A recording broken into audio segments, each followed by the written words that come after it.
नमस्कार बच्चों। आज हम 8वीं कक्षा की हिंदी भाषा की पाठ्य पुस्तक ज्ञान सागर के पाठ 9 जब भोला राम ने पंप लगाया के अभ्यास के प्रश्न उत्तर करेंगे। और इस पाठ के जो लेखक हैं वो ईश्वर शर्मा जी हैं। अभ्यास के प्रश्न करने से पहले हम थोड़ा सा इस पाठ को समझ लेते हैं कि इस पाठ में क्या बताया गया है। तो आइए बच्चों शुरू करते हैं। इस पाठ की जो पूरी कहानी है वह भोला राम के जीवन के इर्द गिर्द घूमती रहती है। भोला राम जो है वो एक ईमानदार व्यक्ति है, उसके संस्कार जो है वो ईमानदारी वाले हैं। वह एक गरीब किसान है और वह अपने खेतों की सिंचाई के लिए पंप लगवाना चाहता था। तो वह इस कार्य को पूरी ईमानदारी के साथ करना चाहता था और वहाँ पर बिजली के दफ्तर में अर्जी देकर या प्रार्थना पत्र या दरखास्त देकर उसके दोस्त या उसके जो शुभचिंतक होते हैं वो उसे समझाते हैं कि तुम इन सरकारी कामों के चक्कर में मत पड़ो, वहाँ पर तुम्हारा समय बहुत ही खर्च होगा और काम भी नहीं बनेगा। फिर भी वह नहीं मानता और वह बिजली के दफ्तर में चला जाता है और वहाँ पर बिजली साहब को अपनी दरख्वास्त दे देता है। और बिजली साहब उसमें होता है कि इस आशा में होता है कि शायद वह उसे रिश्वत देगा, भोला राम जो है उसे रिश्वत देगा, तभी उसका कार्य जो है पूरा किया जाएगा। इसलिए वह जो उसकी दरख्वास्त की जो तय होती है उसे धीरे धीरे खोलता है ताकि जो अगर उसमें कुछ पैसे रखे हैं रिश्वत के वह गिर ना जाए। लेकिन जब वो पैसे नहीं पाता तो जो बिजली साहब हैं वो हो जाते हैं, गुस्से में आ जाते हैं और उसके काम को करने के लिए टाल मटोल करने लग जाते हैं। फिर कहते हैं कि अब ये चीज़ लेकर आओ, अब पंप लगवाने के लिए सर्टिफिकेट लेके आओ, प्रमाण पत्र लेकर आओ, अब इस दफ्तर में जाओ। फिर वो दूसरे विभाग में भेजा जाता है उसे, फिर उस विभाग वाले उसे दूसरे विभाग में भेज देते हैं। ऐसे ही करते करते उसके इतने चक्कर लगाए जाते हैं कि वह जो है लास्ट में अंत में वह बिल्कुल ही थक जाता है और सरकारी नियमों के आगे हाथ जोड़ देता है अपने। और फिर वह खुद ही अपने आप ही बिना किसी की अनुमति के यानी भारतीय राष्ट्रीय परंपरा के अनुसार ही वह पंप फिट कर देता है और लाइनमैन से कनेक्शन ले लेता है। लाइनमैन को थोड़े बहुत पैसे देकर उससे जो है कनेक्शन ले लेता है।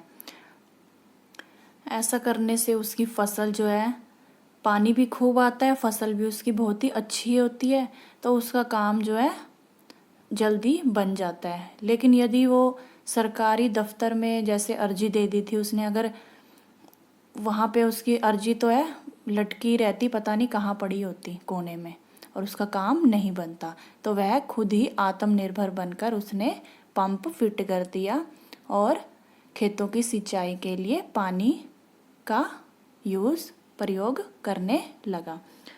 तो इस पाठ में जो लेखक है, लेखक ने यही बताया कि किस प्रकार आजकल के समाज में, देश में भ्रष्टाचार को अत्यधिक बढ़ावा मिल रहा है। भ्रष्टाचार इतना अधिक बढ़ चुका है कि आम जनता जो है वो इतना परेशान हो जाती है,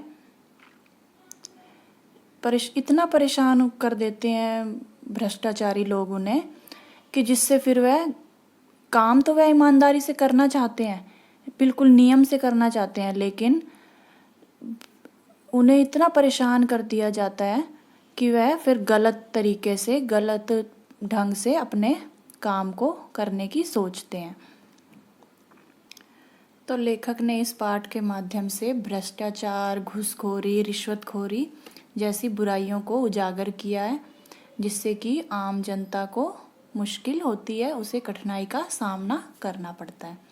तो आप भी एक बार अपनी पुस्तक में से इस पाठ को पढ़ लीजिएगा, आपको अच्छे से समझ में आ जाएगा।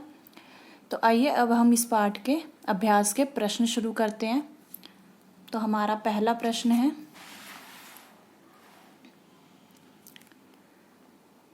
भोला राम पंप क्यों और कैसे लगवाना चाहता था? भोला राम इसका उत्तर है भोला राम खेतों की सिंचाई के लिए 5 हॉर्स पावर का पंप लगवाना चाहता था और वह यह काम बिजली के सरकारी दफ्तर से अनुमति लेकर करना चाहता था, अर्थात विद्युत मंडल में दरख्वास्त या प्रार्थना पत्र लगाकर पंप लगवाना चाहता था। भोला राम क्योंकि ईमानदार था और उसके संस्कार जो है वो ईमानदारी वाले थे, इसलिए वह तो दफ्तर से, सरकारी दफ्तर से, बिजली विभाग से अनुमति लेकर यह कार्य करना चाहता था कि मैं अनुमति ले लेता हूँ तो वहाँ से अनुमति मिलने के बाद मैं अपने खेतों की सिंचाई के लिए पंप लगवा लूँगा। तो इसमें यही दिया गया है कि भोला राम पंप क्यों और कैसे लगवाना चाहता था। क्यों लगवाना चाहता था? खेतों की सिंचाई के लिए लगवाना चाहता था। और कैसे लगवाना चाहता था? अनुमति लेकर। ठीक है, सरकारी दफ्तर से अनुमति लेकर वह पंप लगवाना चाहता था। आगे बढ़ते हैं अगले प्रश्न की ओर।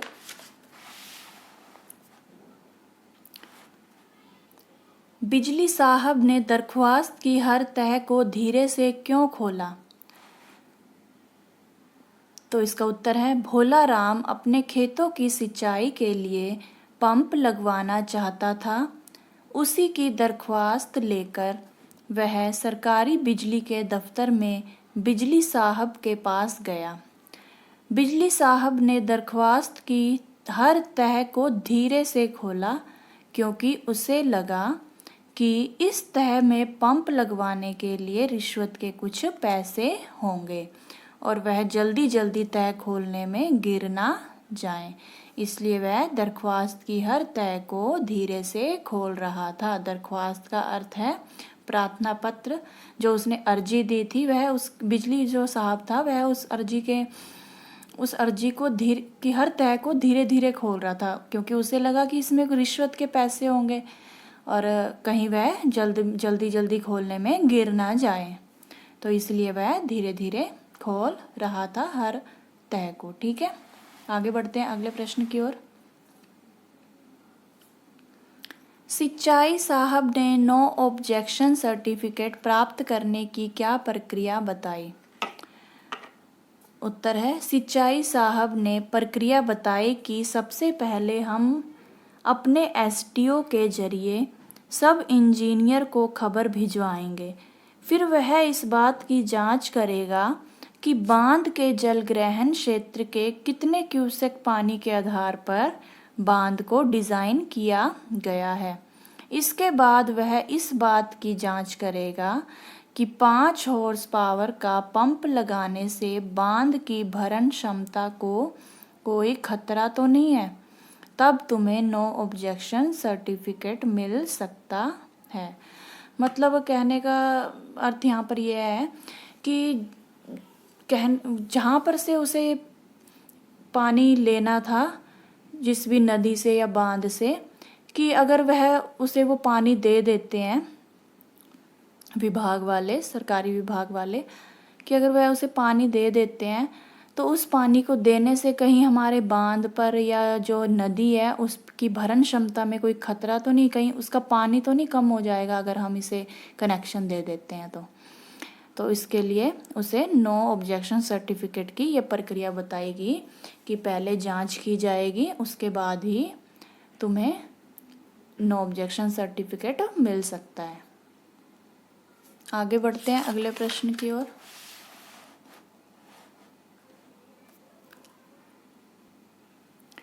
महान राष्ट्रीय परंपरा किसे कहा गया है? भोला राम ने इसका उल्लंघन क्यों किया? महान राष्ट्रीय परंपरा यानी बिना सरकार की अनुमति के किसी भी कार्य को करने की परंपरा को महान राष्ट्रीय परंपरा कहा गया है। कि महान राष्ट्रीय परंपरा किसे कहा गया है? कि बिना किसी सरकार की अनुमति के ही जब भारत के जो लोग हैं वो अपना काम पूरा कर लेते हैं बिना किसी की अनुमति के, तो उसी परंपरा को महान राष्ट्रीय परंपरा कहा गया है। भोला राम एक ईमानदार व्यक्ति था, उसके संस्कार ईमानदारी से भरे थे, इसलिए उसने इस परंपरा का उल्लंघन किया। आगे बढ़ते हैं अगले प्रश्न की ओर। पाठ के माध्यम से लेखक ने किस सच्चाई को उजागर किया? कि इस पाठ के माध्यम से लेखक ने किस सच्चाई को उजागर किया है? उत्तर है, इस पाठ के माध्यम से लेखक ने देश में फैले भ्रष्टाचार को उजागर करने की कोशिश की है कि किस प्रकार आजकल के जो लोग हैं वे रिश्वतखोरी, भ्रष्टाचारी और घूसखोरी जैसी बुराइयों को बढ़ावा दे रहे हैं, जिससे आम जनता को हानि उठानी पड़ती है।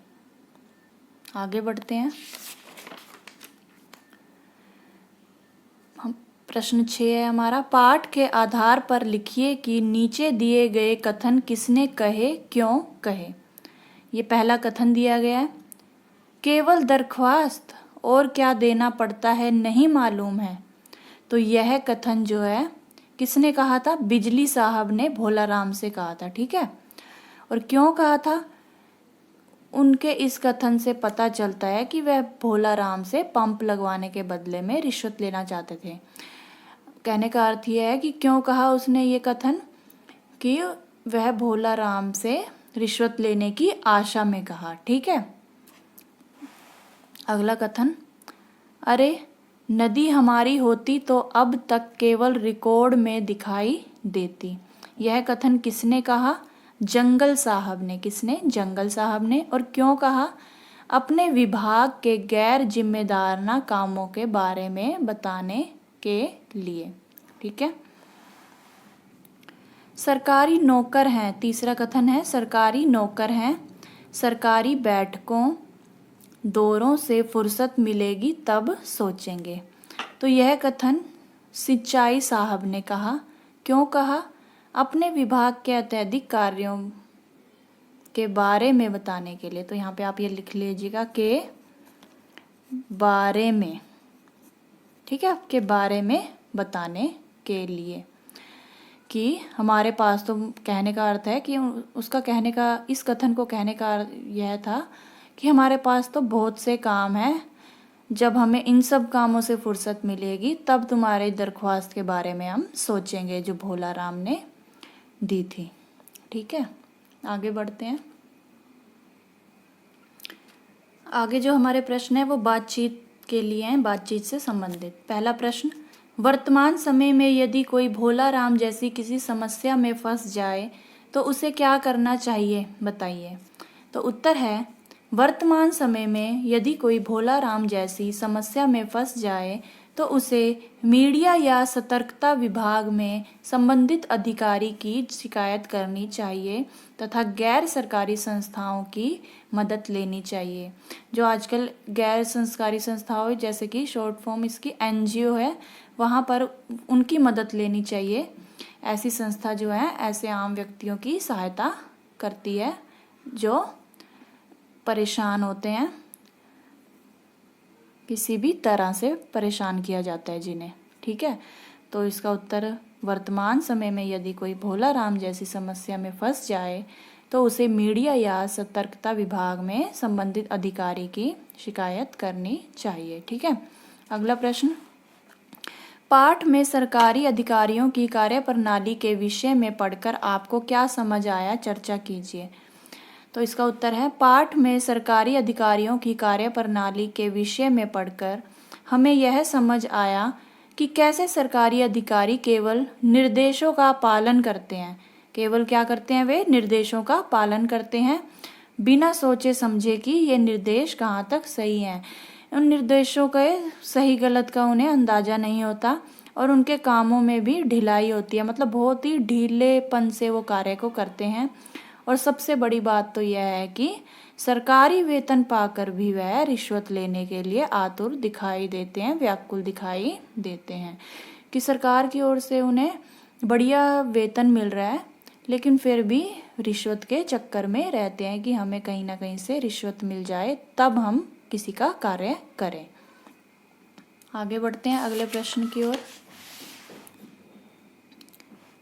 आ बला पकड़ गला का क्या अर्थ है, इसका प्रयोग भोलाराम के लिए क्यों किया गया है, बताइए। तो इसका उत्तर है, आ बला पकड़ गला। यह जो है एक मुहावरा है। ठीक है, इसका अर्थ है जानबूझकर मुसीबतों में उलझना। भोला राम की भी ऐसी ही हालत हुई थी। इसका प्रयोग भोला राम के लिए किया गया है क्योंकि भोला राम के मित्रों ने उसे सलाह दी थी कि बिना बिजली के दफ्तर में दरख्वास्त लगाए ही लाइनमैन को कुछ पैसे देकर बिजली कनेक्शन ले लो, लेकिन उसने अपने दोस्तों की बात नहीं मानी और उसे परेशानी का सामना करना पड़ा। अगला प्रश्न है, अरे नदी हमारी होती तो अब तक केवल रिकॉर्ड में दिखाई देती, वास्तव में पेड़ों की तरह कब की साफ हो गई होती, कथन का अर्थ समझाइए। तो इसका उत्तर है, इस कथन का आशय यह है कि सरकारी दफ्तरों में वास्तविक काम केवल रिकॉर्ड में ही देखा जा सकता है। जो वास्तविक काम होता है वह केवल रिकॉर्ड में ही देखा जा सकता है, वरना वास्तव में तो प्राकृतिक चीज़ों का, जो प्राकृतिक चीज़ें हैं उनका केवल अंधाधुंध दोहन ही हो रहा है। मतलब कि उनका जो अंधाधुंध प्रयोग किया जा रहा है, एक तरह से उन्हें नष्ट किया जा रहा है। तो बच्चों, ये थे हमारे कुछ अभ्यास के प्रश्न। आगे के प्रश्न हम अगली वीडियो में करेंगे। तो मिलते हैं अगली वीडियो में, तब तक के लिए नमस्कार।